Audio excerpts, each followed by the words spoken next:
Pharmacy council of India का notification आया है। आप लोग के एग्जिट एग्जाम होंगे। जो भी ड्रग लाइसेंस चाहता है, अपना खुद का मेडिकल स्टोर खोलना चाहता है, उसको एग्जिट एग्जाम क्रैक करना पड़ेगा। ठीक है। क्वालिफाइंग नेचर का होगा। 50% मार्क्स आपको लाने पड़ेंगे। फर्स्ट ईयर और सेकेंड ईयर के सब्जेक्ट से एमसीक्यू बेस्ड क्वेश्चंस पूछे जाएंगे। और साल में 2 बार एग्जाम होगा। ठीक है। और कंप्यूटर बेस्ड टेस्ट होगा, सीबीटी। ठीक है। और इसके सेंटर्स डिसाइड किए जाएंगे। और आपके एडमिट कार्ड अलॉट होंगे। वो आगे की प्रक्रिया आपको जैसे कोई नोटिफिकेशन आता है तो मैं आपसे शेयर करूंगा। ठीक है। 2022 के बाद जिनने एडमिशन लिया है, मतलब 22-23 और 23-24, ठीक है, उन लोग पे एग्जिट एग्जाम लागू होगा। इसके पहले जिन्होंने फार्मेसी की है उनको एग्जिट एग्जाम नहीं देना है। ठीक है। ऐसा फार्मेसी काउंसिल ऑफ इंडिया ने इसलिए किया है क्योंकि डी फार्मेसी में एजुकेशन की क्वालिटी को इम्प्रूव करने के लिए। ठीक है। ताकि बेहतर फार्मासिस्ट हमारी कंट्री को सर्व कर सके। तो रिवीजन क्लास है ये फार्मेसी की। वैसे तो मैं ये आपको सब पढ़ा चुका हूँ, है ना, लेकिन इसमें हम कुछ इंपॉर्टेंट पॉइंट्स भी आज डिस्कस करेंगे जो एग्जिट एग्जाम में पूछे जा सकते हैं। आपको तैयारी इस हिसाब से करनी है कि आपको फर्स्ट ईयर के 5 और सेकेंड ईयर के 6 सब्जेक्ट्स के साथ में एग्जिट एग्जाम भी क्रैक करना है। ठीक है। उस हिसाब से आपको पढ़ाई करनी है डे 1 से। नहीं तो अदरवाइज आप जितना डिले करोगे आपका लाइसेंस उतना लेट आएगा। ठीक है। आप मेडिकल स्टोर रन नहीं कर पाओगे। किसी और के लाइसेंस लोगे तो वो अनइथिकल होता है। लेकिन ये प्रैक्टिस इंडिया में काफी जोरों शोरों से चल रही है, दूसरों के लाइसेंस पे मेडिकल रन करना, पर ये इलीगल एक्टिविटी होती है। ठीक है। ड्रग इंस्पेक्टर को यदि कोई कंप्लेंट कर दे तो प्रॉब्लम हो सकती है। चलो, जब तक चल रहा है तब तक तो ठीक है। फार्मेसी वर्ड तो आपने सुना ही है। फार्मेसी वर्ड में फार्माकॉन मतलब होता है दवाई। और फार्मेसी में हम दवाई की मैन्युफैक्चरिंग के बारे में पढ़ते हैं, दवाई की कंपोजिशन के बारे में पढ़ते हैं, और दवाई की पैकेजिंग, और ओवरऑल मतलब फार्मास्यूटिकल साइंस मतलब दवाइयों का विज्ञान। दवाइयों से संबंधित हर चीज हमको पढ़ना है। दवाई बनती कैसे है, दवाई को प्रमोट कैसे करते हैं, दवाई की सेलिंग, है ना, फार्मास्यूटिकल मैनेजमेंट, है ना, pharmaceutical chemistry, pharmacognosy, social pharmacy, community pharmacy. ऐसे 11 सब्जेक्ट्स हैं हमें, और ये जो 11 सब्जेक्ट है ये फार्मेसी की ही ब्रांचेस हैं। ठीक है। फार्मेसी की, फार्मास्यूटिकल साइंस की डिफरेंट डिफरेंट ब्रांचेस है जो हम फर्स्ट ईयर और सेकेंड ईयर में पढ़ते हैं। तो फार्मेसी की यदि हम डेफिनेशन की बात करें तो pharmacy is the art of manufacturing, dispensing and compounding of medicine. ये है फार्मेसी की डेफिनेशन।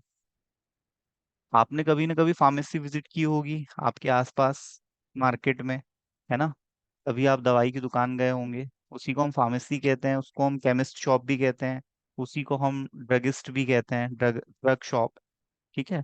ड्रग जो वर्ड है ये मैंने कोग्नोसी में आपको पढ़ाया था। जो क्रूड फॉर्म में हमें मेडिसिन मिलती है प्लांट से उसको हम ड्रग बोलते हैं। लेकिन जनरली हम ड्रगिस्ट वर्ड यूज कर लेते हैं। तो ये जो टर्म है फार्मेसी, ये ग्रीक वर्ड से आया है। ठीक है। फार्माकॉन और फार्मेसिया मतलब होता है यूज ऑफ ड्रग। ठीक है। जिसको हम फार्मा क्रिया भी बोलते हैं, और फार्माकॉन मतलब होता है ड्रग। ड्रग हमारे लिए इसलिए इम्पोर्टेंट है कि ये बीमारी के लक्षणों को दबाती है, ये बीमारी को क्योर करती है, जड़ से बीमारी को खत्म करती है दवाई। इसलिए हम दवाइयों के बारे में पढ़ेंगे, और आगे चल के हमको मेडिकल स्टोर रन करना है। ठीक है। डॉक्टर के प्रिस्क्रिप्शन को पढ़ के मेडिसिन को डिस्पेंस करना है ना। पर्चे को हमें पढ़ना है, और मरीज को दवाई देना है, और उसको काउंसलिंग देना है, और उसको परहेज के बारे में बताना है, और दवाइयाँ वो कैसे खाएगा, कब खाएगा। यदि उसकी कोई क्वेरी है तो वो हमको ही सॉल्व करना है। तो फार्मासिस्ट के काम भी एग्जाम में पूछे जाते हैं। फार्मासिस्ट का वर्कलोड क्या है, कहाँ पर फार्मासिस्ट क्या काम करता है। फार्मेसी की डिफरेंट डिफरेंट ब्रांचेस हम आगे भी देखेंगे। तो फार्मेसी की एक ब्रांच होती है फार्माकोलॉजी। फार्माकोलॉजी में हम ड्रग्स के फार्माकोकाइनेटिक्स और फार्माकोडायनेमिक्स पैरामीटर के बारे में पढ़ते हैं। फार्माकोडायनेमिक्स मतलब होता है कि दवाई शरीर में जाके कैसे एक्शन दे रही है, दवाई की क्या साइड इफेक्ट्स है, क्या कॉन्ट्रा इंडिकेशंस हैं, क्या क्लिनिकल यूजेस हैं, दवाई के एडवर्स इफेक्ट क्या है, साइड इफेक्ट्स क्या है। ये सब हम फार्माकोडायनेमिक्स में पढ़ते हैं। और फार्माकोकाइनेटिक्स में क्या पढ़ेंगे, ADME। ए से एब्जॉर्प्शन, एडमिनिस्ट्रेशन, मतलब दवाई किस रूट से हमारी बॉडी में इंटर हो रही है। 4 रूट्स मैंने आपको बताए थे। एक पैरेंटल रूट होता है जिसमें निडल सिरिंज के थ्रू ड्रग बॉडी में इंटर की जाती है।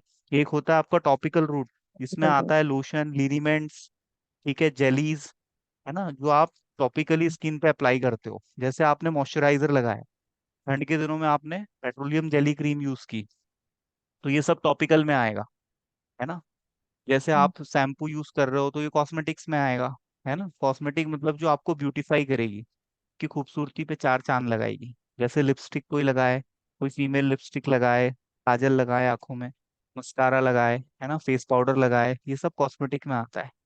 और फार्मास्यूटिकल्स मतलब होता है दवाइयाँ जो बीमारी के ट्रीटमेंट में यूज होंगी, है ना।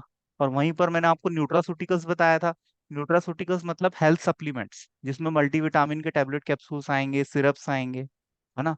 और हेल्थ सप्लीमेंट में क्या आएगा आपका, प्रोटीन पाउडर आएगा, कार्बोहाइड्रेट का मास गेनर आता है ना। दवाइयों में हमें ब्रांड का नॉलेज भी होना चाहिए कि कोई मॉलिक्यूल किस ब्रांड से मार्केट में अवेलेबल है। ब्रांड नेम कंपनी प्रोवाइड करती है, मैन्युफैक्चरर।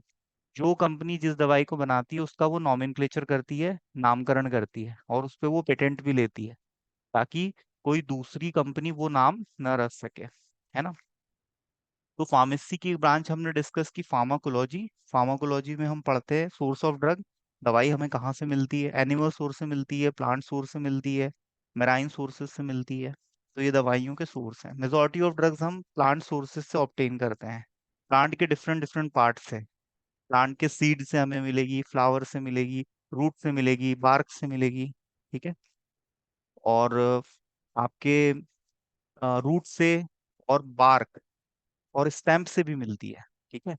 वैसे चंदन का जो स्टैम्प होता है वो भी काम का होता है, ठीक है। तो उससे जो पाउडर निकलता है वो कॉस्मेटिक इंडस्ट्री यूज करती है ब्यूटीफाई करने के लिए ह्यूमन बींग्स को। तो ये फार्माकोलॉजी एक इम्पॉर्टेंट ब्रांच है, ये कोर ब्रांच है, ठीक है।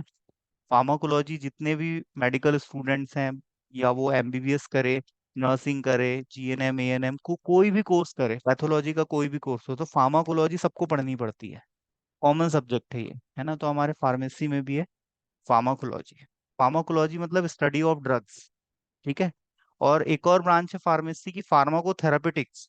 फार्माकोथेरापेटिक्स में हम पढ़ते हैं कि बीमारी की इटियोलॉजी क्या है, उसकी पैथोफिजियोलॉजी क्या है। इटियोलॉजी मतलब उस डिजीज का कॉज क्या है, उस डिजीज के ट्रिगरिंग फैक्टर्स क्या है, रिस्क फैक्टर्स क्या है।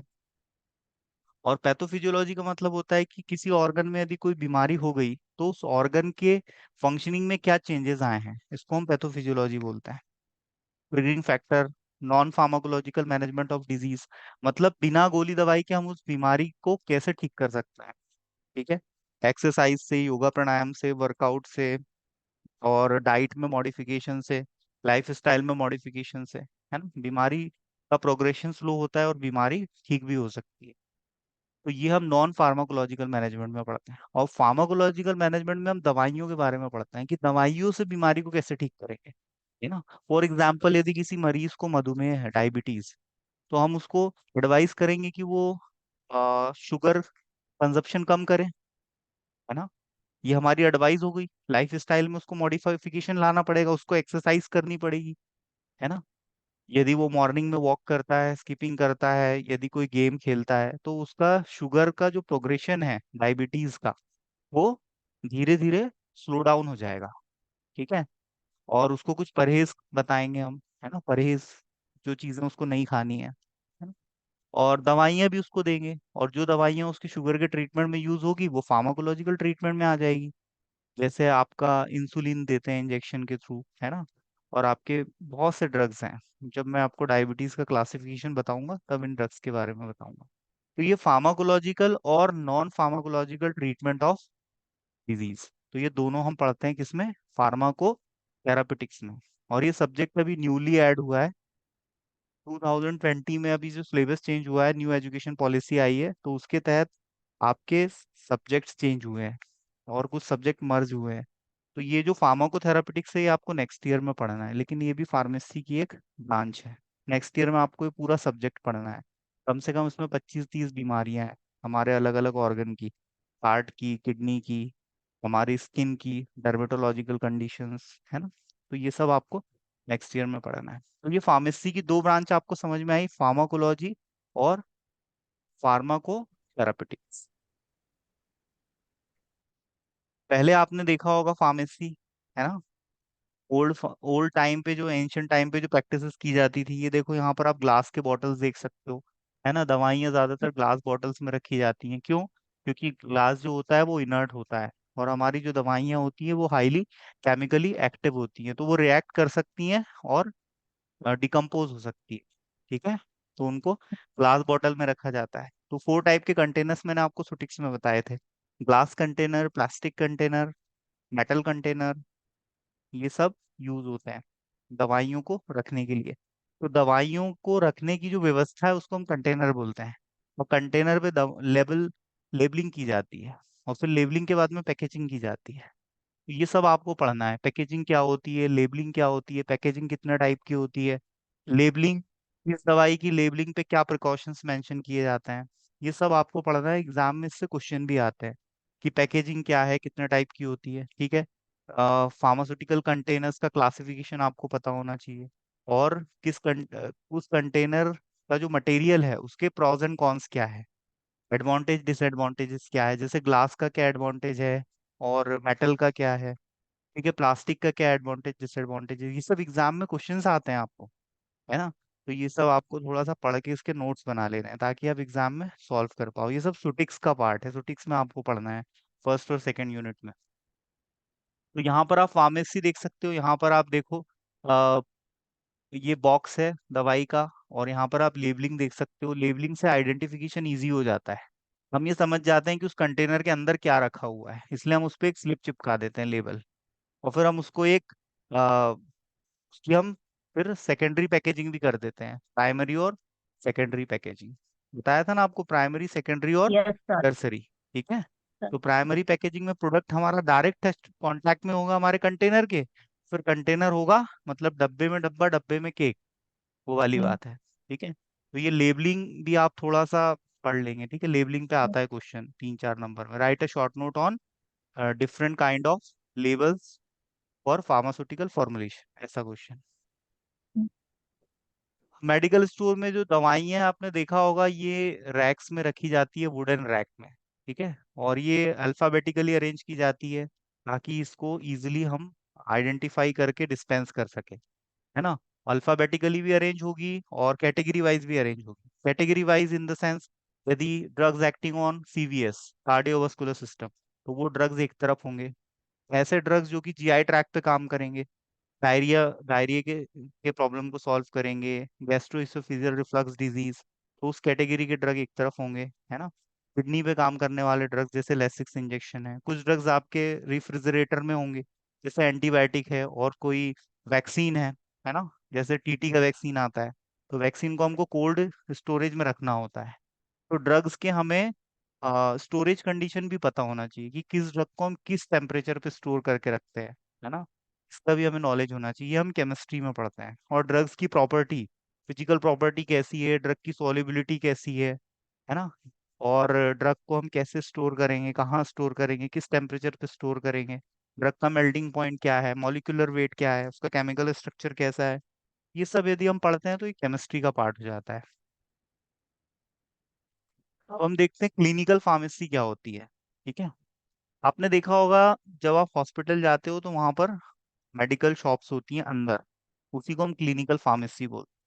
क्लिनिकल फार्मासिस्ट वो होता है जो डॉक्टर के साथ एज अ असिस्टेंट काम करता है, ठीक है। जिसने बी फार्मा किया है, फार्म डी किया है, वो डॉक्टर का असिस्टेंट बन सकता है, और मेडिकल स्टोर पे दवाई डिस्पेंस भी कर सकता है। तो ये क्लिनिकल फार्मासिस्ट कहलाते हैं, और हॉस्पिटल के अंदर जो मेडिकल की शॉप होती है, हम उसको क्लिनिकल फार्मेसी कहते हैं, ठीक है।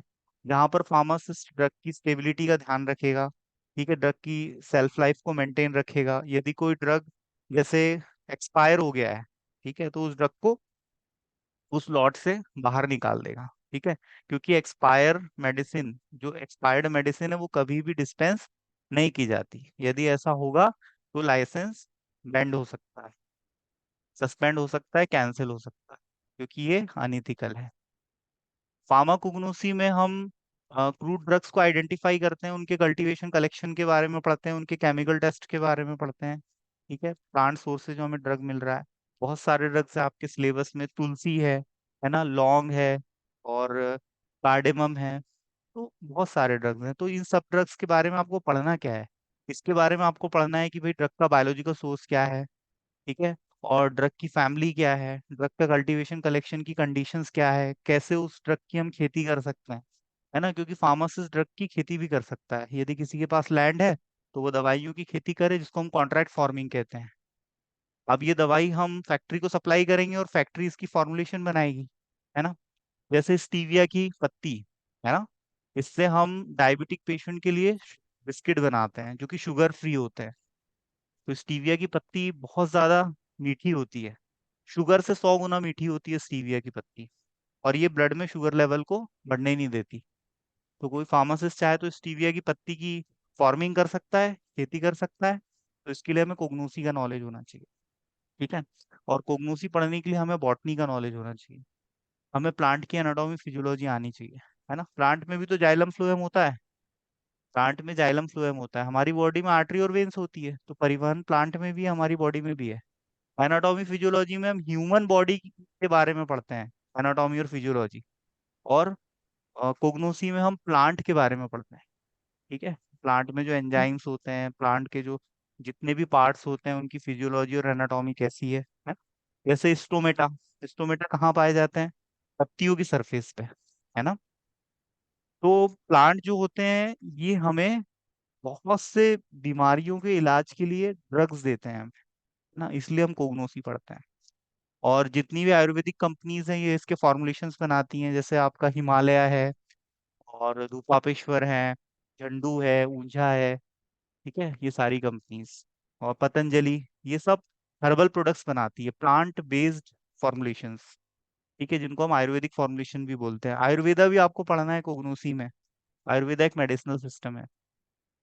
फिर हम बायो फार्मास्यूटिक्स की बात करते हैं। ये आपको सब्जेक्ट तो नहीं है, जस्ट हम इसको देख लेते हैं कि ये होता क्या है। बायो फार्मास्यूटिक्स में हम क्या है, डोजेस फॉर्म को डेवलप करते हैं, किसी ड्रग के डिलीवरी सिस्टम को हम डेवलप करते हैं कि वो दवाई हम किस रूट से देंगे। तो ड्रग्स के हमको कैरेक्टरिस्टिक्स पता होना चाहिए, ड्रग्स की फिजिकल प्रॉपर्टी क्या है, केमिकल प्रॉपर्टी क्या है, सॉल्युबिलिटी, मेल्टिंग पॉइंट, ये सारे ड्रग के फिजिको केमिकल प्रॉपर्टीज होती हैं। तो इसके बेसिस पे हम डोजेस फॉर्म तैयार करते हैं। डोजेस फॉर्म का मतलब क्या होता है? मार्केट में हमारा मॉलिक्यूल किस फॉर्मुलेशन के रूप में अवेलेबल है, टैबलेट है, कैप्सूल है, इंजेक्शंस है ना, किस फॉर्म में हमने उसको डेवलप किया है। तो ये हम बायो फार्मास्यूटिक्स में पढ़ते हैं, फॉर्मुलेशन को डेवलप करना। इसके लिए फैक्ट्री में एक पूरा डिपार्टमेंट होता है। दवाई की फैक्ट्री में आपका पैकेजिंग डिपार्टमेंट होता है, मैन्युफैक्चरिंग डिपार्टमेंट होता है जिसको हम प्रोडक्शन डिपार्टमेंट भी कहते हैं, क्वालिटी कंट्रोल होता है ना, और आपका क्वालिटी एश्योरेंस डिपार्टमेंट होता है, रिसर्च एंड डेवलपमेंट डिपार्टमेंट होता है। तो ये कंपनी में से 5-7 डिपार्टमेंट होते हैं, ठीक है। एक सेलिंग डिपार्टमेंट भी होता है जो केवल सेल करने का काम करता है प्रोडक्ट को। एक होता है पीएमटी डिपार्टमेंट, है ना, जो प्रोडक्ट को डेवलप करता है कि उसका पैकेजिंग कैसे होगी, उसका कलर कैसे होगा, है ना, वो सब सारी चीजें डिजाइनिंग का काम। ये सारे डिफरेंट डिपार्टमेंट होते हैं फार्मास्यूटिकल कंपनी में, फैक्ट्री में, है ना। फैक्ट्री का लेआउट भी हमें पढ़ना है कि फैक्ट्री कैसे होती है, गाइडलाइंस के हिसाब से बनाई जाती है ये। आपका आईसीएच के गाइडलाइंस हैं, और इसमें कुछ कुछ गाइडलाइंस जैसे आपके इंटरनेशनली जो कंपनीज एस्टेब्लिश होती है ना, तो उसी के बिहाफ पे, क्योंकि हमारा देश जब आजाद हुआ तो धीरे धीरे हमने फार्मास्यूटिकल इंडस्ट्री को एस्टेब्लिश करना शुरू किया। लेकिन इसके पहले जहां पर भी इंडस्ट्री थी तो वहां के लेआउट के आधार पे ही हमने हमारा बेस तैयार किया। मेडिसिनल केमिस्ट्री में हम ड्रग्स की सिंथेसिस के बारे में पढ़ते हैं, मॉलिक्यूल के स्ट्रक्चर के बारे में पढ़ते हैं, स्ट्रक्चरल एक्टिविटी रिलेशनशिप, कि किसी ड्रग के मॉलिक्यूल में यदि हम कोई चेंज करें तो उसकी एक्टिविटी पे उसका क्या फर्क पड़ेगा, है ना।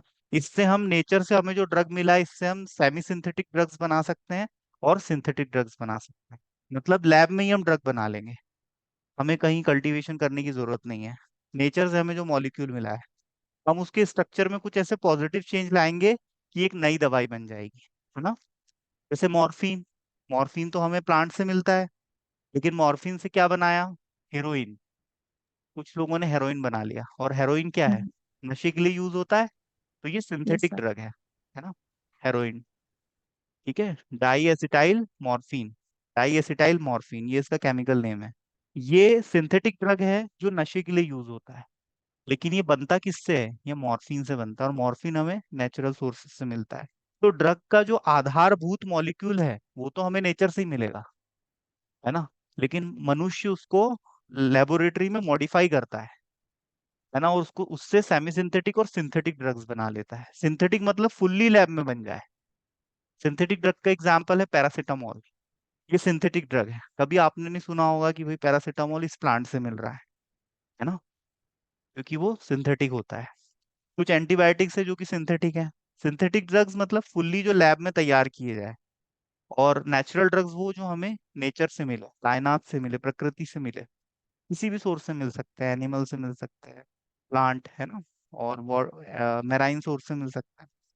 फार्मास्यूटिकल साइंस में हम लोग मैन्युफैक्चरिंग के बारे में पढ़ते हैं, मशीनों के बारे में पढ़ते हैं। जैसे आपने ड्रायर पढ़े है ना, फ्लूडाइज्ड बेड ड्रायर, है ना। मिक्सर पढ़ते हैं हम, ग्राइंडिंग कैसे होती है किसी भी दवाई की। ग्राइंडिंग मतलब उसको पीसेंगे, उसको सुखाएंगे, है ना। एक्सट्रैक्शन के बारे में पढ़ते हैं हम सुटिक्स में। मतलब डिफरेंट डिफरेंट जो मशीनरी होती है, मशीनरी जो फैक्ट्री में यूज होती है, जिससे हम दवाइयाँ बनाते हैं, उसके बारे में हम स्टडी करते हैं।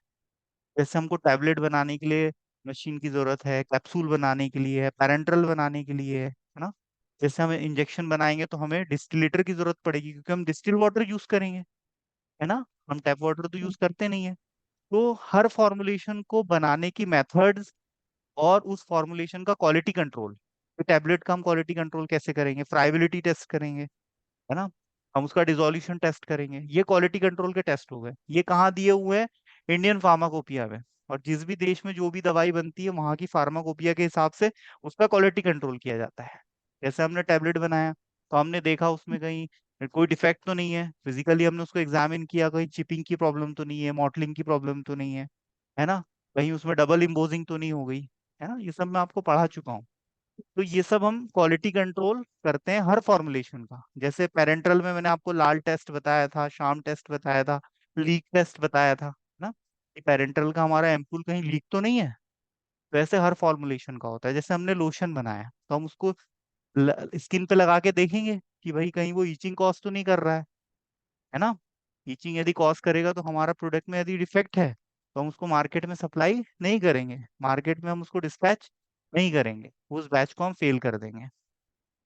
तो हम सैम्पलिंग करते हैं। जैसे हमने 10,000 टैबलेट बनाई तो 10,000 में से हम 20 टैबलेट उठा के देख लेंगे। और वो यदि 20 अच्छी है तो वो बची हुई भी अच्छी होगी। और यदि वो 20 में डिफेक्ट है तो फिर पूरा लॉट कैंसिल हो जाएगा, है ना। तो क्वालिटी कंट्रोल, और जो हमने क्वालिटी कंट्रोल किया है इसका हम डॉक्यूमेंटेशन भी करते हैं। और इसी को हम बोलते हैं क्वालिटी एश्योरेंस। मतलब जो प्रैक्टिकल्स हमने परफॉर्म किए हैं इसका हम डॉक्यूमेंटेशन करते हैं, और इस डॉक्यूमेंटेशन को बोलते हैं क्वालिटी एश्योरेंस। तो क्वालिटी कंट्रोल में प्रैक्टिकल्स आते हैं, इसमें मशीन्स होती हैं, एचपीएलसी होगी, क्रोमेटोग्राफी होगी।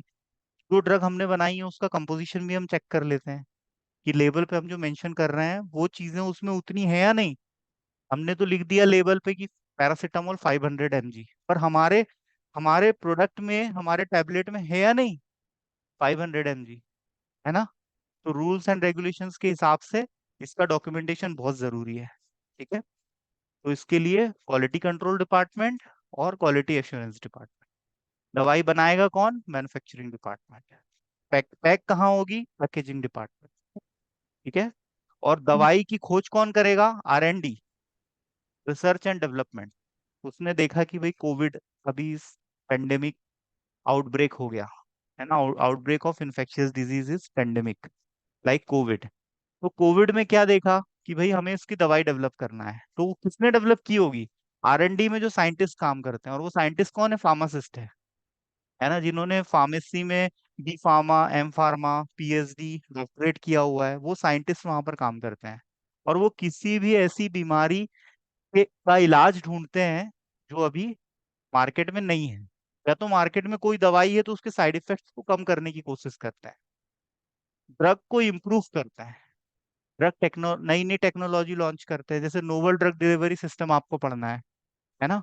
अभी जैसे फ्यूचरिस्टिक AI बेस्ड ड्रग्स बनने वाले हैं।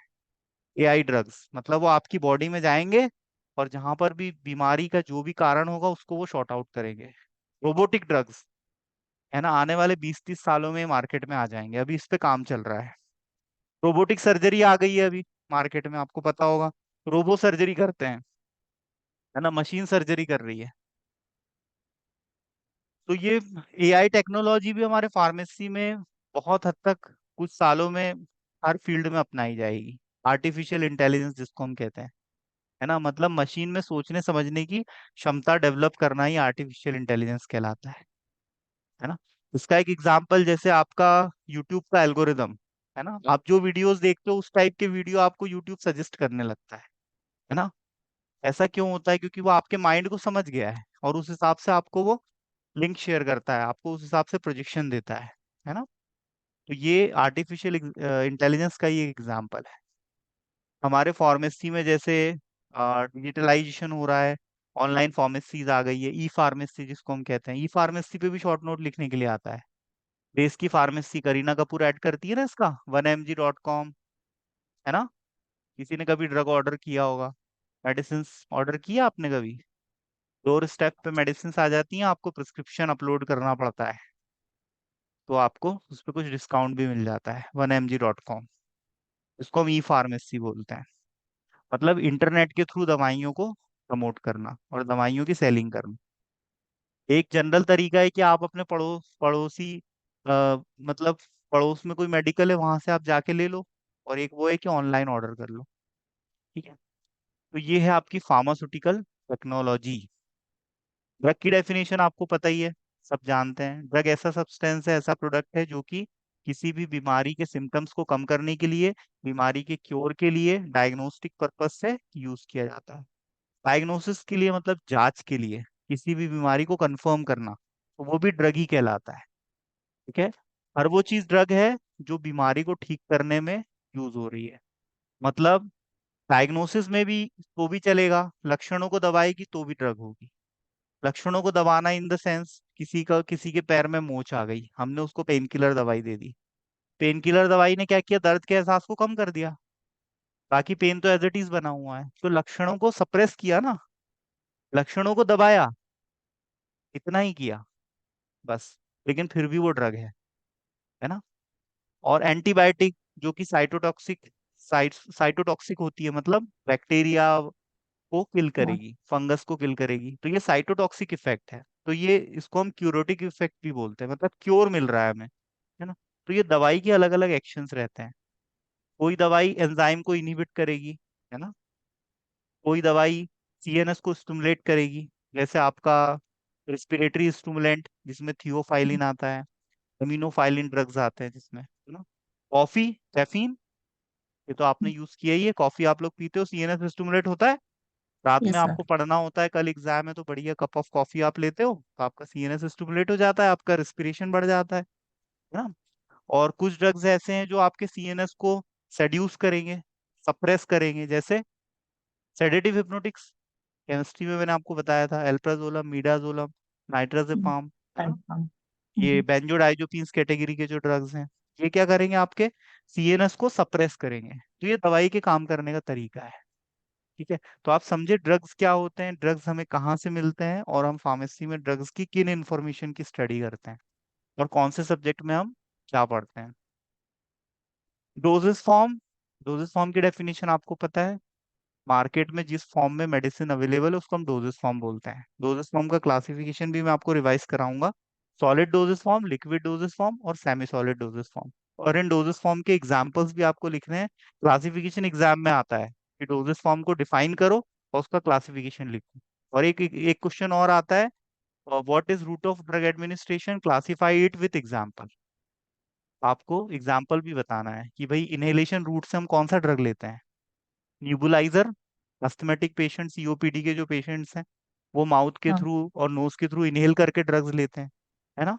और किसी को यस। डर्मेटोलॉजिकल कंडीशन है तो वो स्किन पे अप्लाई करेगा लोशन, लिनीमेंट, है ना। यस।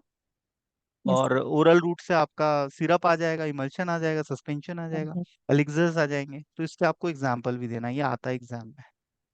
अब ड्रग का जो नॉमेनक्लेचर है, नामकरण है, वो आपका एक होता है केमिकल नेम, आईयूपीएसी नेम, है ना। अब आईयूपीएसी नेम काफी लंबा होता है। जैसे किसी का नाम है राम प्रसाद, तो हम उसको निकनेम बोल देते रामू, है ना। या भाई कोई भी किसी का निकनेम क्यों दिया है? ताकि उतना लंबा नाम रोज रोज ना लेना पड़े, तो एक निकनेम रख देते हैं हम। तो वैसे ही एक दवाई का निकनेम भी होता है जो शॉर्ट में होता है, क्योंकि आईयूपीएसी नेम तो बहुत लंबा है, ट्राई क्लोरो फोर फ्लोरो, ऐसा लंबा कौन बोलेगा। लेकिन आईयूपीएसी नेम इसलिए जरूरी है क्योंकि वो ऑल ओवर द वर्ल्ड दवाई का सेम रहता है, इसलिए आईयूपीएसी नेम भी जरूरी है। तो ड्रग नॉमेनक्लेचर में पहले तो आएगा ड्रग का केमिकल नेम, फिर आएगा उसका नॉन प्रोप्राइटरी नेम, ठीक है, और एक होता है ब्रांड नेम। फॉर एग्जाम्पल, हम एग्जाम्पल समझ लेते हैं। वैसे पैरासीटामोल, इसका केमिकल नेम क्या है? N4 हाइड्रोक्सी फेनिल या फिनाइल एसिटामाइड। इतना लंबा नाम है केमिकल नेम। यस। अब इसका अप्रूव्ड नेम जो ब्रिटिश फार्माकोपिया ने अप्रूव किया है, पैरासीटामोल। यूनाइटेड स्टेट्स ने जो अप्रूव किया है, एसिटोमिनोफेन। अमेरिका में पैरासीटामोल को क्या बोलते हैं? एसिटोमिनोफेन, उस नाम से वहां चलता है। तो ये उसका यूनाइटेड स्टेट्स का ऑफिशियल नेम है। और प्रोप्राइटरी नेम मतलब ब्रांड नेम जो कंपनी ने उसको प्रोवाइड किया है। जैसे क्रोसिन हुआ, कालपोल हुआ, मेटासिन हुआ, ये सब पैरासीटामोल की ही ब्रांड है। तो आप डॉक्टर लिखेगा तो हो सकता है आपको क्रोसिन लिख दे, वो कालपोल लिख दे। तो ये ब्रांड नेम लिखने से क्या है, फार्मासिस्ट को ही समझ में आता है कि क्या लिखा है, क्योंकि इसका मॉलिक्यूल तो नहीं लिखा डॉक्टर ने। और यदि डॉक्टर केवल मॉलिक्यूल लिख दे कि 500 mg पैरासीटामोल देना है, तो ये तो बहुत आसानी से मिल जाएगा, है ना। जिसको हम जेनरिक नेम बोलते हैं। जेनरिक नेम मतलब मॉलिक्यूल के नाम से दवाई का बिकना। यदि दवाई पे लिखा हुआ है रेबिप्राजोल 20 mg, तो वो जेनरिक है ना। और दवाई पे यदि लिखा हुआ है एबो 5, है उसमें रेबिप्राजोल 20 mg, लेकिन अब वो ब्रांड में चला गया, है ना। तो जो इथिकल ड्रग्स क्या होते हैं, जो कंपनी ड्रग को रिसर्च करती है, ड्रग को खोजती है, वो उस पर पेटेंट ले लेती है। और पेटेंट लेने से वो ड्रग 20 साल तक वही कंपनी बनाती है और वही बेचती है। तो उसकी रिकवरी हो जाती है, क्योंकि दवाई को की खोज करने में बहुत पैसा लगता है, कम से कम 10-15 साल लगते हैं एक दवाई की खोज करने में। और उस दवाई को मार्केट में लाने का जो प्रोसेस है वो भी बहुत लंबा होता है। प्री क्लिनिकल स्टडीज होगी, एनिमल पे टेस्टिंग की जाएगी, फिर क्लिनिकल ट्रायल्स होंगे, है ना। तो कम से कम 10 से 15 साल का समय लगता है, उसके बाद एक दवाई मार्केट में आती है। तो कंपनी इतना पैसा खर्च करेगी तो उसको रिकवरी कैसे होगी? तो उसको हमारी इंडियन गवर्नमेंट 20 साल के लिए पेटेंट दे देती है कि आप इस दवाई को बनाओ और आप ही इसको बेचो और इसके मुनाफे को आप ही रखो। और 20 साल बाद फिर पेटेंट जब हट जाएगा तो कोई भी कंपनी इसको बना सकती है। हालांकि पेटेंट एक्सटेंड भी होता है, लेकिन उसकी कंडीशंस है ना। तो पेटेंट पेटेंट से क्या होता है, कंपनीज में एक इंथुजियाज्म बना रहता है कि हम नई नई दवाइयों की खोज करें। नहीं तो ऐसा होगा कि किसी कंपनी ने 10 साल मेहनत करके दवाई खोजी और पड़ोसी कंपनी ने उसको बनाना शुरू कर दिया, तो फिर कोई कंपनी पे दवाई पे क्यों पैसा खर्च करेगी। इसलिए पेटेंट एक्ट आया था 1970 में, ठीक है, जो कंपनीज को मोटिवेट करता है, प्रमोट करता है, और कंपनियां नई नई दवाइयों की खोज करती है। ठीक है, तो ये इथिकल ड्रग्स हुए आपके। और एक हुआ जेनरिक ड्रग्स। फॉर एग्जाम्पल, किसी कंपनी ने जब पहली बार पैरासीटामोल बनाया तो 20 साल के लिए उसको पेटेंट मिल गया। अब 20 साल बाद सब कंपनी ने उसको बनाना शुरू कर दिया, वो जेनरिक ड्रग हो गया। समझ गए? कोई डाउट तो नहीं? जेनरिक ड्रग क्या होता है, ब्रांडेड ड्रग क्या होता है, ethical drug, non ethical drug. Non ethical तो खैर होता नहीं, इथिकल ही होता है ना। तो इथिकल ड्रग समझ गए आप क्या होता है, जिस पे पेटेंट हो कंपनी का। एक होती है ड्रग कंपाउंडिया, या कंपेंडिया भी बोलते हैं। इसमें केवल ड्रग्स के मोनोग्राफ्स होते हैं, है ना। ज्यादा ब्रीफ डिस्क्रिप्शन नहीं होता है इसमें। लेकिन वहीं पर एक होती है pharmacopoeia. Pharmacopoeia drug making recipe book होती है, जो हर कंट्री के, ये फार्माकोपिया भी मैं आपको पढ़ा चुका हूँ, ठीक है। Indian pharmacopoeia, British pharmacopoeia, United states pharmacopoeia. अब तो केमिस्ट्री आप जैसे जैसे पढ़ रहे हो तो आपने देखा ही होगा, आईपी, बीपी, यूएसपी लिखा रहता है ना। लोशन आईपी, है ना। जैसे 10 mg आईपी, है ना। तो ये किस बुक के हिसाब से बनाया गया है? तो ये होती है फार्माकोपिया। इसमें ड्रग का डिस्क्रिप्शन होता है, ड्रग की physical property, chemical property, drug के आइडेंटिफिकेशन टेस्ट, प्यूरिटी टेस्ट, हम ड्रग को कैसे प्यूरिफाई करेंगे, ड्रग की पोटेंसी, है ना, किस मात्रा में ड्रग को देना है, ड्रग के साइड इफेक्ट्स, कॉन्ट्रा इंडिकेशन, सारी इंफॉर्मेशन फार्माकोपिया में होती है ड्रग से रिलेटेड। ये है आपकी हाँ, कॉपी। फार्माकोपिया।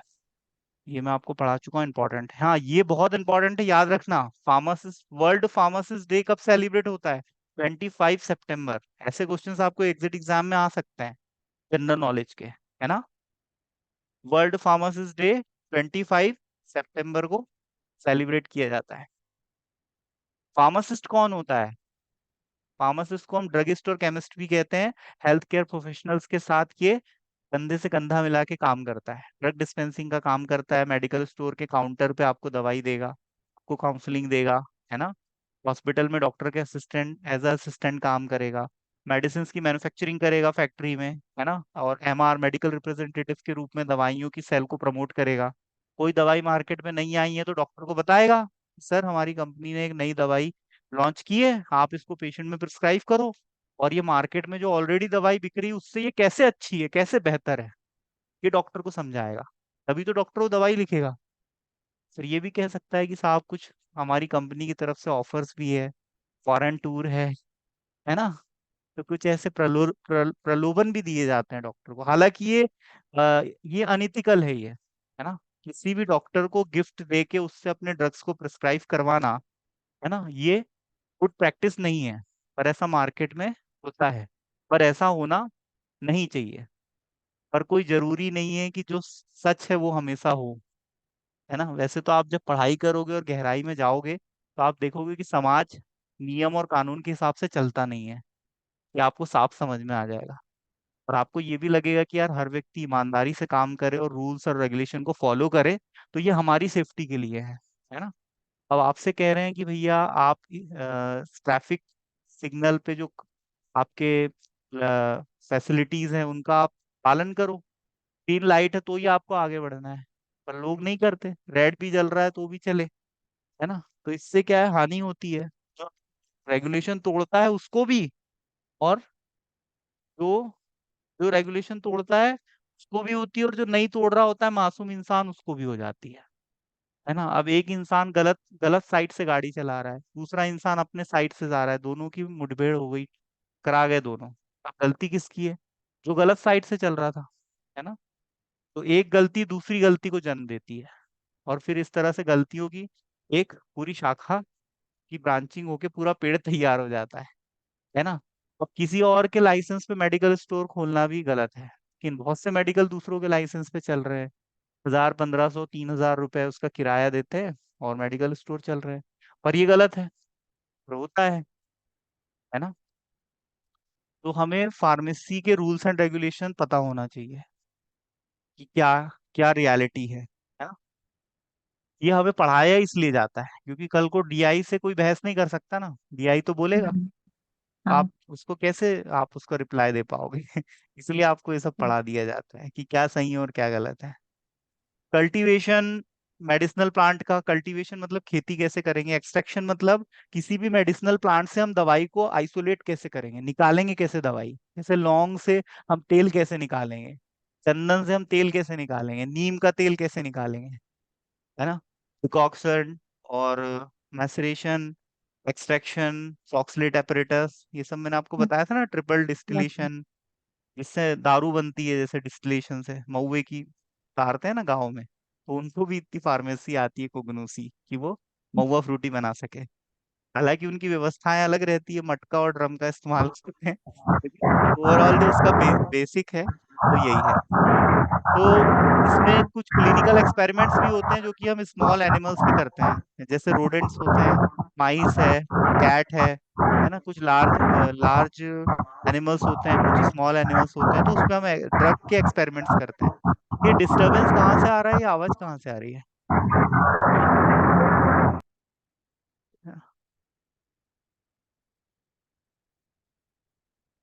तो एक्सट्रैक्शन, सिंथेसिस और क्लिनिकल एक्सपेरिमेंट्स, ठीक है। और डिस्पेंसिंग डिस्पेंसिंग और मॉनिटरिंग।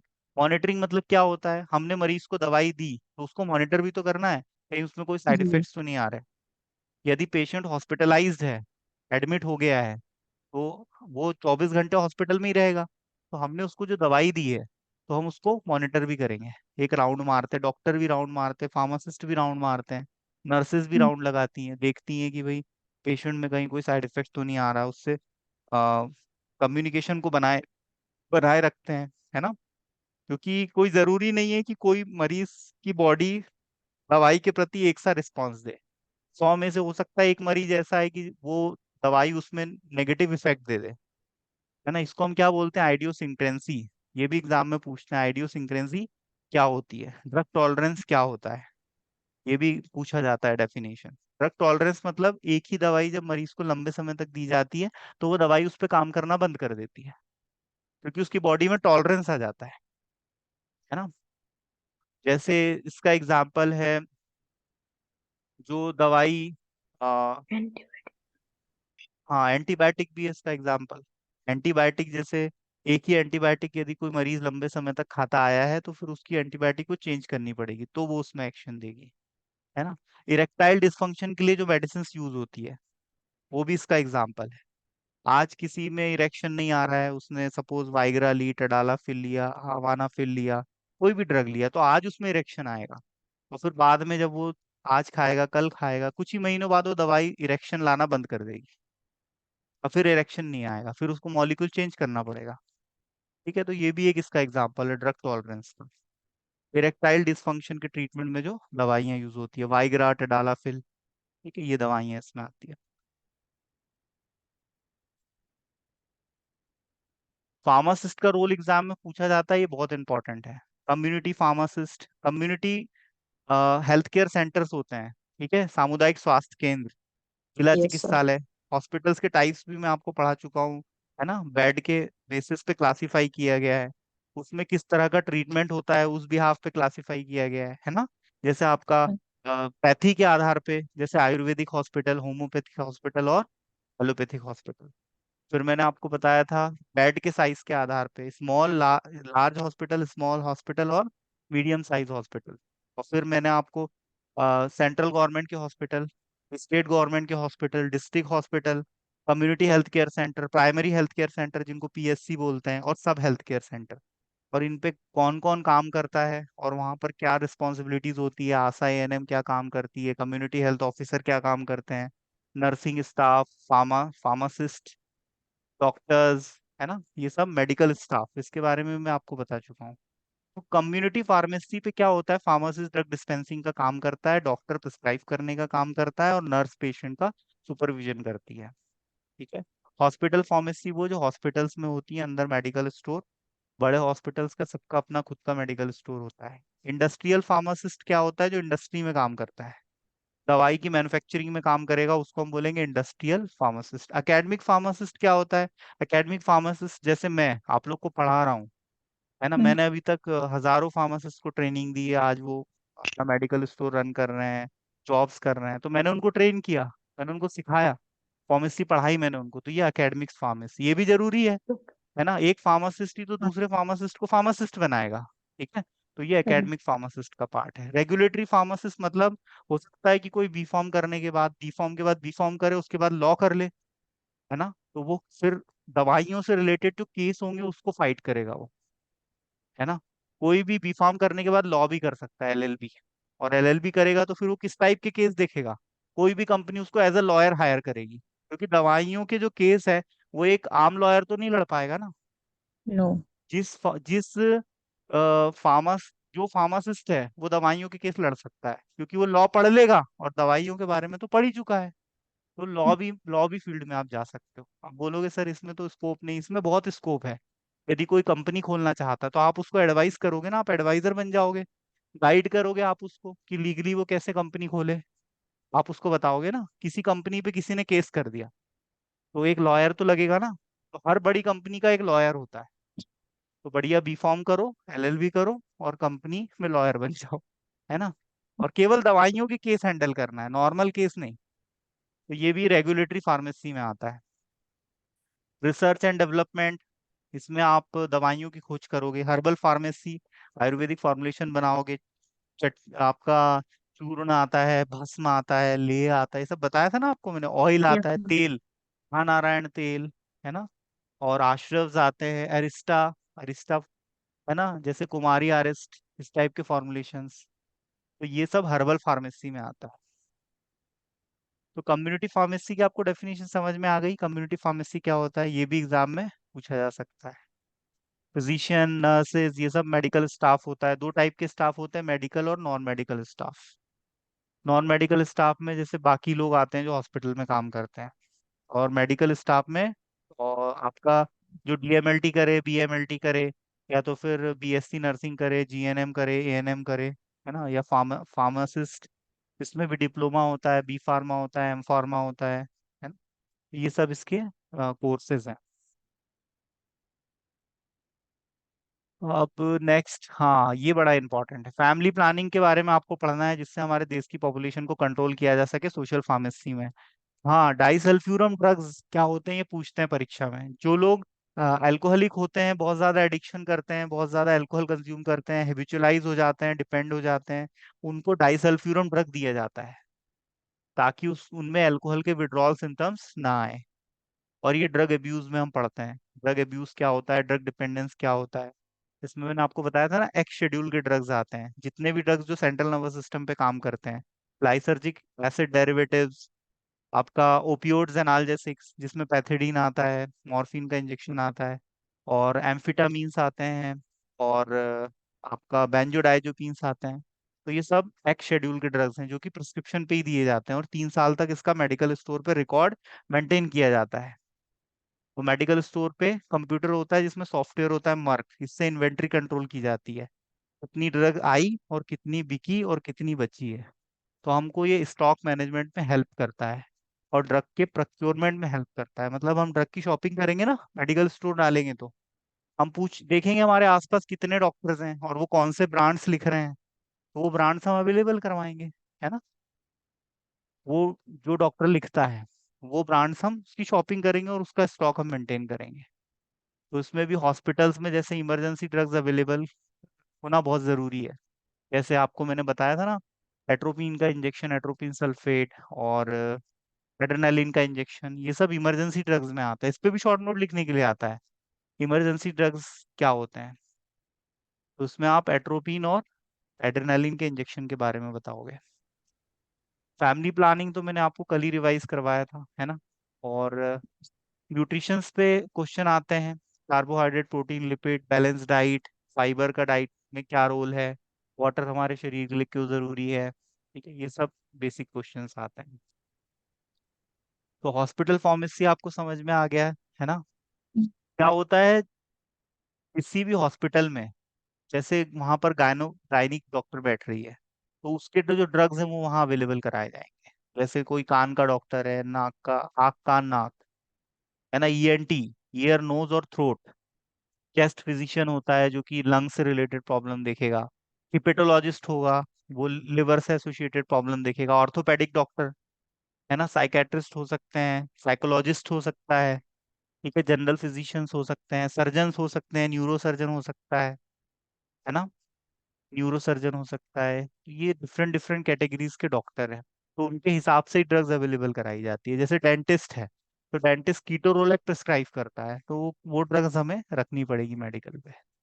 तो डॉक्टर एक लिस्ट बता देता है, एक नेशनल, एक हॉस्पिटल फॉर्मुलरी होती है, उसमें लिखा होता है कि भाई इस हॉस्पिटल में इतने ड्रग्स यूज होते हैं, ये 250 प्रकार के ड्रग्स यहाँ पर अवेलेबल होने चाहिए। उसमें भी कुछ ड्रग्स ऐसे होते हैं जो इमरजेंसी ड्रग होते हैं, जो हर समय अवेलेबल होने चाहिए, 24/7, खत्म होने के पहले ही मंगवा लिए जाते हैं। ऐसा ना हो कि भाई कोई मरीज इसलिए शांत हो जाए कि ड्रग्स हॉस्पिटल में नहीं है, ऐसा नहीं होना चाहिए। एडवर्स ड्रग रिएक्शन क्या होता है, जब भी कोई मरीज दवाई खाता है तो दवाई के डिजायर्ड इफेक्ट के साथ उसको अनडिजायर्ड इफेक्ट भी मिलता है। डिजायर्ड मतलब जिसकी जरूरत है, अनडिजायर्ड मतलब जिसकी जरूरत नहीं है। जैसे कोई मरीज है, उसको कैंसर हो गया, हमने उसको एंटी कैंसर ड्रग दिया, लेकिन 6 महीने उसने दवाई खाई तो कैंसर तो ठीक हो गया, लेकिन उसके बाल पूरे झड़ गए, हम्म। फीमेल भी गंजी हो जाती है, इस हद तक बाल झड़ते हैं। एंटी कैंसर जो ड्रग्स होते हैं उनका कॉमन साइड इफेक्ट है हेयर फॉल, जिसको हम एलोपेसिया बोलते हैं, गंजापन। और अब मरता क्या नहीं करता, है ना। तो हर दवाई के साइड इफेक्ट्स होते हैं और एडवर्स इफेक्ट भी होते हैं। एडवर्स इफेक्ट वो जो ज्यादा हार्मफुल होते हैं साइड इफेक्ट के कंपेयर में, बाकी साइड इफेक्ट तो लगभग हर ड्रग्स के होते हैं, और कभी कभी कोई साइड इफेक्ट भी as a main effect use होता है। फॉर एग्जाम्पल, जैसे जब वाइग्रा जैसा मेडिसिन आया था, तो वो इसलिए आया था कि जो हार्ट के पेशेंट है उनमें वो यूज होता था। मतलब ये वेजल्स को डायलेट करता था, जिससे ब्लड की सप्लाई इंप्रूव होती थी। लेकिन जिन मरीजों को दिया वो तो भैया बहुत ही खरीद रहे हैं। और फिर पता चला कि वो उसका दूसरा यूज कर रहे हैं। पता चला कि वो उसका एक नया यूज मरीज ने बताया कि साहब इसको खाने से तो ये भी हो रहा है हमारे साथ, हमारा इरेक्शन बहुत इंप्रूव हो गया है। तो फिर उस ड्रग को ऐसे भी यूज किया जाने लगा। तो बहुत सारे ड्रग का इन्वेंशन तो ऐसे ही भूल चूक से हो गया। मैंने आपको जनरल एनेस्थीसिया की हिस्ट्री बताई थी। एक साइंटिस्ट लैब में काम कर रहा था और उसके डॉग ने वो डाइथाइल ईथर को सूंघ लिया और वो वहीं बेहोश हो गया। हाँ। साइंटिस्ट को समझ में ही नहीं आ रहा कि ये डॉग यहाँ ऐसा पसर क्यों गया, मर तो नहीं गया कहीं। तो उसको पता ही नहीं कि उसने क्या सूंघ लिया है कि जिसकी वजह से वो बेहोश हो गया है। तो बहुत हाँ। सारी जो ऐसी खोजें हैं, जैसे इसको सेरेंडिपिटी बोलते हैं, अचानक कोई चीज मिल जाए। जैसे जब मलेरिया आया था तो लोगों को पता ही नहीं था कि मच्छर के काटने की वजह से हो रहा है। तो उसको मलेरिया नाम दिया। मलेरिया मतलब बैड एयर। ऐसा अनुमान लगाया गया कि भाई जहाँ गंदी हवा होती है, जहाँ बदबू होती है, जहां पर गंदा पानी थमा हुआ है, बदबू आ रही है, वहां पर ये बीमारी होगी। फिर बाद में समझ में आया कि वो गंदगी की वजह से नहीं हो रही है, गंदगी की वजह से जो मच्छर। मच्छर पनप रहे हैं और वो मच्छर काट रहे हैं, उस वजह से हम्म। हो रही है। तो बीमारियों की हिस्ट्री आप पढ़ा करो, बड़ी इंटरेस्टिंग होती है। कैसे कोई बीमारी का ट्रीटमेंट धीरे धीरे ढूंढा जाता है। एक वक्त था कि पोलियो बहुत बड़ी बात थी। आज हमारा देश पोलियो फ्री है, किसी को पोलियो हाँ नहीं सर। होता आज की डेट में। 2012 के बाद भारत को पोलियो फ्री नेशन घोषित कर दिया गया। पर एक वक्त था 1900 1988 और 89 के आसपास की बात है। उस टाइम पे पोलियो का बड़ा कहर था, है ना। पोलियो का जो वायरस था वो सेंट्रल नर्वस सिस्टम को डैमेज कर देता है, जिस वजह से व्यक्ति हैंडीकैप्ड हो जाता है, अपंगता आती है। पर अब वो कॉमन है, क्योंकि टेक्नोलॉजी डेवलप हुई, वैज्ञानिकों ने रिसर्च किया और वैक्सीन डेवलप किया। तो अब पोलियो किसी को नहीं होता। ऐसे ही एक वक्त आएगा कि कोविड किसी को नहीं होगा, और होगा भी तो उसकी जान नहीं जाएगी, है ना। हर बीमारी का एक डेथ रेशियो होता है, मतलब वो बीमारी हो गई मरीज को तो मरने की संभावना कितनी है। आपको जान के बड़ा आश्चर्य होगा, कोविड 19 से ज्यादा डेंजरस ट्यूबरकुलोसिस होता है, टीवी। टीवी का जो डेथ रेशियो है वो कितना है पता है आपको? 34%। कोविड का कितना है? अराउंड 3%। मतलब हम्म। यदि टीवी 100 लोगों को हो तो 34 लोगों के मरने की संभावना है, यदि ट्रीटमेंट ना दिया जाए तो। और यदि 100 लोगों को कोविड इन्फेक्टेड हो जाए तो केवल 3 लोग मरेंगे, यदि ट्रीटमेंट ना दिया जाए तो कोविड का बहुत ज्यादा क्या है, हवा बना दिया। तो बहुत लोग डर से मर गए, गलत ट्रीटमेंट करने की वजह से लोगों की जान चली गई, है ना। रेमडेसिविर के इंजेक्शन, बहुत लोगों ने, ब्लैक मार्केटिंग हुई, कालाबाजारी। 2000 का इंजेक्शन 1 लाख में, 50,000 रुपए में सेल हो रहा है। और बहुत से लोग दब के मर गए। कई लोग ऐसा है जिनको नौकरी से निकाल दिया, जॉब चली गई, है ना। तो ये सब एक फार्मासिस्ट समझता है, क्योंकि वो पढ़ता है चीजों को, है ना। अब पढ़ोगे तो नॉलेज होगा, नॉलेज रहेगा तो डिसीजन ले पाओगे, है ना। जब कोविड का कोई ट्रीटमेंट ही नहीं था तो लोगों ने हॉस्पिटल में जाके रेमडेसिविर के इंजेक्शन लगवाए, मतलब प्रयोग किए गए। हाइड्रोक्सी क्लोरोक्विन दवाई खिलाई गई लोगों को। पहली लहर में तो बहुत से लोग इसलिए मर गए क्योंकि उनको हाइड्रोक्सी क्लोरोक्विन का हाई डोज दिया गया। फिर पता चला कि भैया इस दवाई की वजह से लोग मर रहे हैं, तो वो दवाई पे फिर बैंड लगा, उसको निकाला कि कोविड के ट्रीटमेंट में ये हाइड्रोक्सी क्लोरोक्विन यूज नहीं होगी। फिर साहब दूसरी बार बोले रेमडेसिविर लगाओ, फिर रेमडेसिविर लगाए, तो उससे लोगों की जान जाने लगी, तो फिर रेमडेसिविर भी लगाना बंद किया।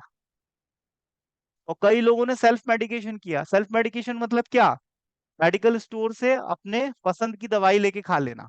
पड़ोसी ने बताया भैया टेलमी फ्लू खा ले, फेबी फ्लू खा ले, मैंने नेट पे देखा है, मैंने व्हाट्सएप पे देखा है, तो तू भी ये दवाई खा ले। पर ये सही होता है क्या?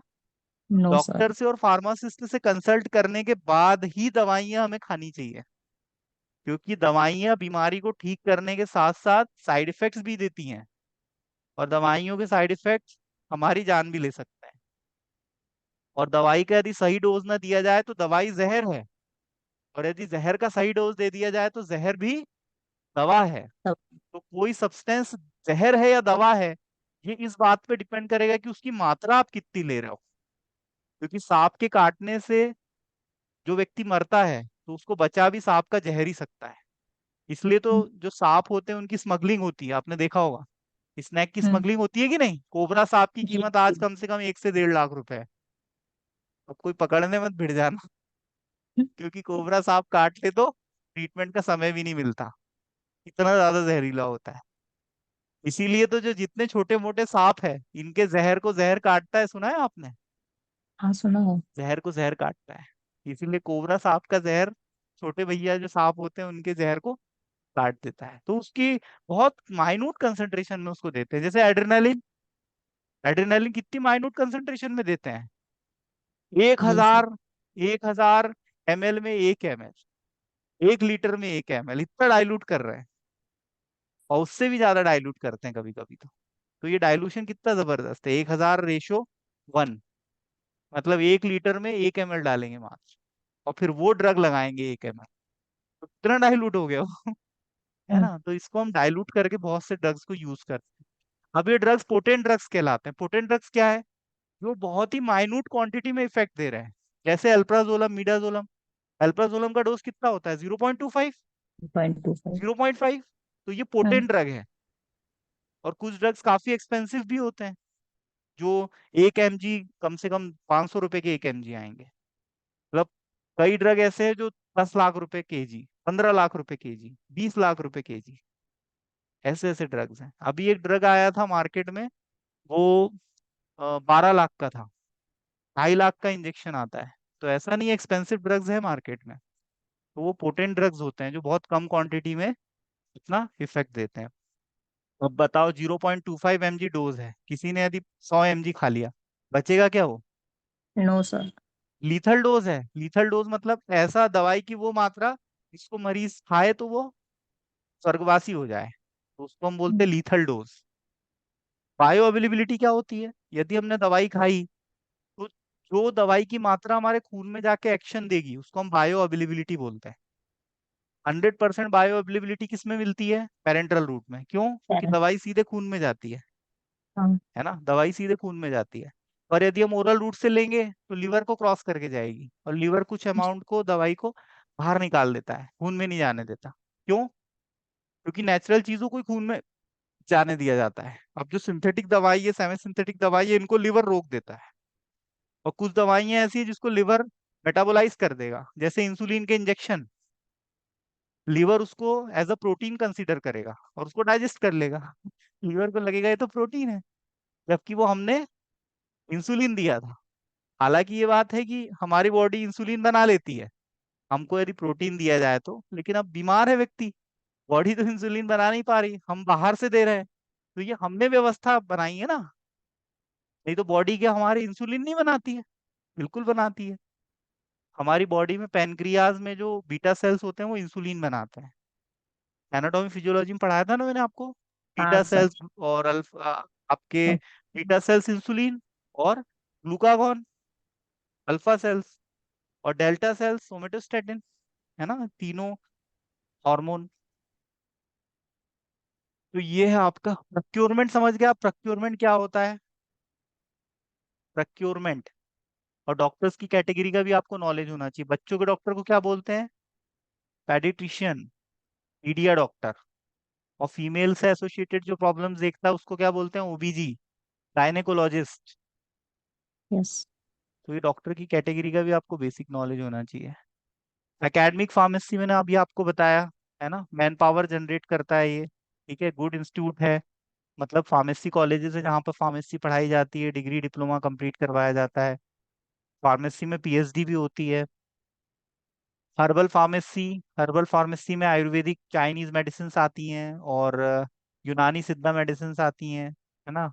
और उसका सब कल्टीवेशन, कलेक्शन, एक्सट्रैक्शन, प्यूरिफिकेशन, और उसके एक्टिव इंग्रेडिएंट क्या है ये भी हमको पता होना चाहिए। जैसे नीम में होता है एजेटिरेक्टिन नाम का फाइटोकेमिकल कॉन्स्टिट्यूएंट, ये प्लांट के सेकेंडरी मेटाबोलाइट्स होते हैं, बताया था ना आपको। एल्केलॉइड, टैनिन्स और ग्लाइकोसाइड्स, ये सब प्लांट के सेकेंडरी मेटाबोलाइट्स है जो कि ह्यूमन बींग्स में मेडिसिनल इफेक्ट देते हैं। तो इनके बारे में हमको पढ़ना है। केमिकल टेस्ट आते हैं इनके, ग्लाइकोसाइड के, एल्केलॉइड्स के, चार चार तीन तीन केमिकल टेस्ट हमको पता होना चाहिए। मेडिसिनल केमिस्ट्री में हम मेडिसिन की केमिस्ट्री के बारे में पढ़ते हैं, ड्रग की डिस्कवरी के बारे में पढ़ते हैं, ड्रग को कैसे डेवलप करेंगे, ठीक है, ये सब पढ़ते हैं। ड्रग की phytochemistry, computer aided drug designing, मतलब कंप्यूटर की हेल्प से हम ड्रग को डिजाइन करते हैं। ठीक है। और ड्रग का आइडेंटिफिकेशन और एनालिसिस, आइडेंटिफिकेशन मतलब ड्रग की पहचान करना कि वो वही ड्रग है या नहीं, कहीं उसमें कोई एडल्ट्रेशन तो नहीं है ना। एडल्ट्रेशन पढ़ाया था ना मैंने आपको, सोशल फार्मेसी में भी एडल्ट्रेशन, और कहाँ है, यस, मुझसे। कोगनोसी में भी है, लेकिन दोनों एडल्ट्रेशन में अंतर है। सोशल फार्मेसी में हाँ। फूड के एडल्ट्रेशन के बारे में पढ़ना है, और कोगनोसी में आपको प्लांट, ये जो फूड प्लांट। ड्रग्स हैं उसमें कोई एडल्ट्रेशन तो नहीं है ना। जैसे नीलगिरी का पत्ता और तेज पत्ता एक जैसे लगते हैं। और क्या यस सर। एग्जाम्पल बताया था, पपीता का बीज और पपीता काली के मिर्च। बीज, काली मिर्च। ये दोनों क्वेश्चन पूछे गए हैं एग्जाम में, सोशल फार्मेसी का एडल्ट्रेशन और कोगनोसी का एडल्ट्रेशन। रिसर्च एंड डेवलपमेंट में ये देखो, केमिस्ट्री की जरूरत पड़ती है, इकोलॉजी की जरूरत पड़ती है, क्लिनिकल रिसर्च के लिए, प्री क्लिनिकल स्टडीज के लिए, फॉर्मुलेशन डेवलपमेंट के लिए। दवाई का डोज भी तो पता करना जरूरी है कि नहीं, कि भाई मरीज को हम कितना डोज देंगे। कंपनी ने रिसर्च किया इसलिए तो आपको पैरासीटामोल 500 mg दे रहे हैं। हाँ एडल्ट सर। डोज कितना होता है पैरासीटामोल का, 650 mg से ज्यादा नहीं दे सकते एक बार में। नो। दिन में 3 बार दे सकते हैं, इससे ज्यादा नहीं दे सकते, नहीं तो पेशेंट की जान भी जा सकती है। न्यू ड्रग एप्लीकेशन, एनडीए क्या होता है, जब भी कोई कंपनी किसी मॉलिक्यूल की खोज करती है तो वो एनडीए के लिए अप्लाई करती है, मतलब न्यू ड्रग एप्लीकेशन फाइल करती है। न्यू ड्रग एप्लीकेशन से उस कंपनी को गवर्नमेंट अप्रूवल दे देती है सेलिंग के लिए। उसके बाद फिर फार्माको विजिलेंस भी होता है। फार्माको विजिलेंस क्या होता है, जब कोई दवाई मार्केट में आ गई उसके बाद भी उसको उस पर निगरानी रखी जाती है कि उसके साइड इफेक्ट्स तो नहीं है, ज्यादा एडवर्स इफेक्ट तो नहीं है, कहीं सोसाइटी को डैमेज तो नहीं कर रही वो, है ना। For example thalidomide drug, thalidomide जो ड्रग है, ये जब मार्केट में आया था तो इसका क्या साइड एडवर्स इफेक्ट था, कोकोमेलिया, मतलब प्रेग्नेंट वुमेन यदि थैलेडोमाइड खा रही थी तो उसके गर्भ में पल रहे बच्चे के अंग डेवलप नहीं हो रहे थे, तो फोकोमेलिया का प्रॉब्लम आ रहा था, तो उस ड्रग को मार्केट से विड्रॉ कर लिया। जैसे नीमोसोलाइड अभी बैंड है फिर भी चल रहा है। नीमोसोलाइड क्या है, हिपेटोटॉक्सिसिटी कॉज करता है, लीवर को डैमेज करता है। इंडस्ट्रियल फार्मेसी में फॉर्मुलेशन डेवलप करते हैं, क्वालिटी कंट्रोल करते हैं, मैन्युफैक्चरिंग करते हैं, और रेगुलेटरी अफेयर्स को फॉलो करते हैं, जो रूल्स एंड रेगुलेशंस होते हैं, है ना। सेल्स एंड मार्केटिंग डिपार्टमेंट होता है। तो ये सब आपका फार्मेसी के डिपार्टमेंट्स हो गए। चलिए ठीक है, आज के लिए इतना काफी है। किसी को कोई डाउट हो तो आप लोग पूछ सकते हो। ये जस्ट एक इंट्रोडक्शन पार्ट है फार्मेसी का, जो हमने थोड़ा रिवाइज किया। इससे ओके आपको सर। क्या पढ़ना है, पूरी फार्मेसी में पांचों सब्जेक्ट में क्या पढ़ना है, एक आपको ओवरव्यू मिला होगा। मिला, हाँ सर। है ना। तो ये लेक्चर में अपलोड कर दूंगा, आप इसको सुन भी सकते हो, और कोई डाउट हो तो आप लोग पूछो, नहीं तो फिर आज की क्लास यहीं खत्म करते हैं।